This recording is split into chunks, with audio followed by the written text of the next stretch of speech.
My name is Judy Wanjiko.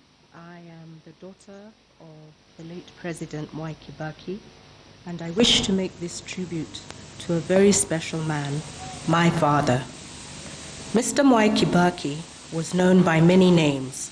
His Othaya constituents called him Mheshimiwa. For the first 30 years he was in government, he was also called Waziri. At some point during that period, he was also called Vice President Mwai Kibaki. Then in 1993, the media started referring to him as Opposition Leader Mwai Kibaki. This title lasted 10 years. Then he was sworn in as president in December 2002. And everybody started referring to him as Your Excellency, the President of the Republic of Kenya. Through his journeys of transformation from Mheshimiwa to His Excellency the President, Mwai Kibaki remained just dad to me and my three brothers. He did everything a dad is supposed to do. He drove me to school when he did not have important early morning appointments. He attended the parents-teachers meetings when they were convened and listened keenly to what the teachers had to say about my progress, or rather lack of it, much to his consternation. He seemed to be more appraised about my diligence in making numerous friends, but not in scoring A's. He took all this in his stride, just as he did so many other things in his life. Many people have referred to my dad as their mentor. Mwai Kibaki was my mentor too. He mentored me on so many aspects of my life. Patience was one value I learned from him. He taught me that nothing good comes instantly. You must work hard at it. He said, stay focused. He often said, and those who chose to listen to his wise counsel, me included, managed to navigate the challenges that life presents. We shared Dad not just with his constituents here in Othaya, but with the rest of Kenya and in fact the whole world. People often wondered how such a high-ranking leader could have time for his family. Dad had plenty of time for me and my siblings. He blocked off his diary when we were on school vacations and took time to be with us. When our birthdays rolled around, he hosted our friends in the garden of his home for our birthday parties. Ever the jovial personality that he was, he would invite my friends' parents to stay on and be part of the celebration. They all knew Dad and his kind hospitality. By being present on our special days, and as much as possible when time allowed, he remained part and parcel of my life. He found time to fly to the United States to attend my university graduation, which was on a Sunday.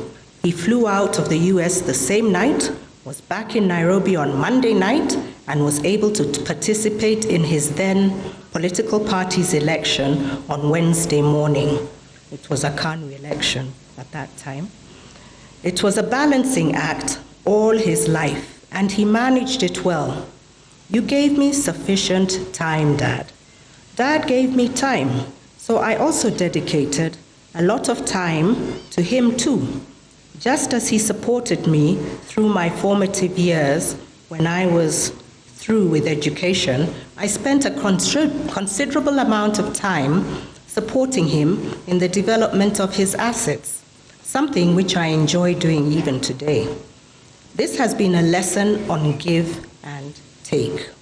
One of those investments was his political career.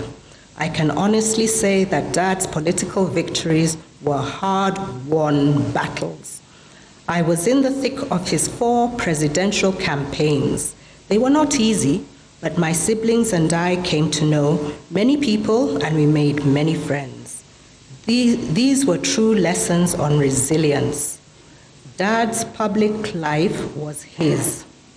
He did not drag me into his public rallies and harambes. It was voluntary.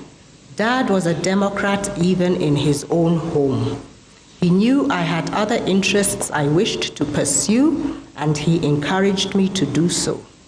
He did not want to make me into a replica of himself. No.